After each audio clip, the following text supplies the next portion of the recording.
Gordon Miller, TSN, brought up a rule change. So teams will be rewarded for good drafting. So after, I guess, their entry-level contract, once they sign their next big contract... 3-year entry-level contract. Yeah, so once they sign their big contract where normally the player would ask for big money, teams would get some sort of salary cap exemption. So maybe 25%, 30% of that salary cap of what that player is going to get paid doesn't count against the salary cap. So the teams that do draft really well aren't punished for it from having players leave the team because they can't pay them enough. Lee, thoughts? Let me just explain that again really quickly because In Jambalaya over here couldn't do it.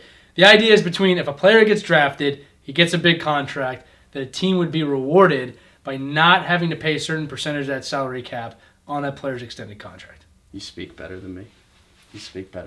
It's an interesting point. It's something I have to think about a bit more than just on the surface. Obviously, on the surface, it sounds really good. The question is, when they get a break on the salary cap, kind of where's that money going? Obviously, it's going to the players. It's not going to the league. Not that the salary cap money went to the league before. I don't know. It's like one of those things you have to look at it long-term and short-term. So long-term, more players stay with their team for a longer amount of time, which is good because of franchises. But it could also be viewed as like, what are the trade clauses in these contracts? Well, I feel for example, if John Tavares, like with the Islanders, the situation everybody knows pretty well right now, if he did that, I mean, he probably would not allow himself to be traded. Now, he left after his contract was out. But what if he had twice as long a contract and he wanted to leave? There's a lot of, like I said, there's a lot of questions that come along with this. I imagine that if you're getting that break, you're going to not be able to have a trade clause, or it's going to be written really carefully.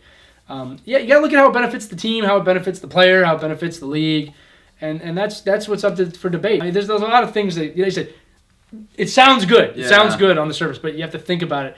GMs will always find a way to mess with the rules to benefit. I feel like the only downside would be I could see it hurting parity eventually. How? Because you think about like the Maple Leafs right now, right? Like Marner, Matthews, and Nylander are all homegrown prospects.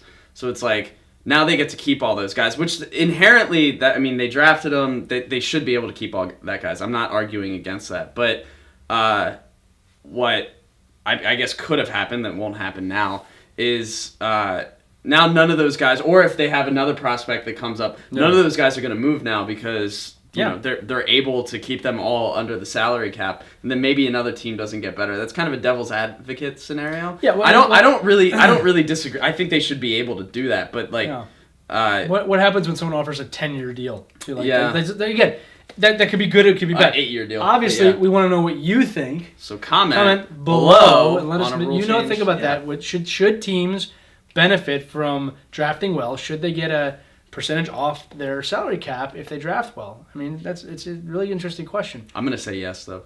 Okay, so let us know below. Let us know what you think, and we'll see you tomorrow. Also, real quick reminder, make sure you check out the 1980 Team Blade Shades that we created on our website, welived.hockey@bladeshades.com. We're giving $20 from every pair sold back to the team. You can find more information about that. Thanks for watching. Can literally help build a statue. Literally. See you tomorrow. See you tomorrow. Okay.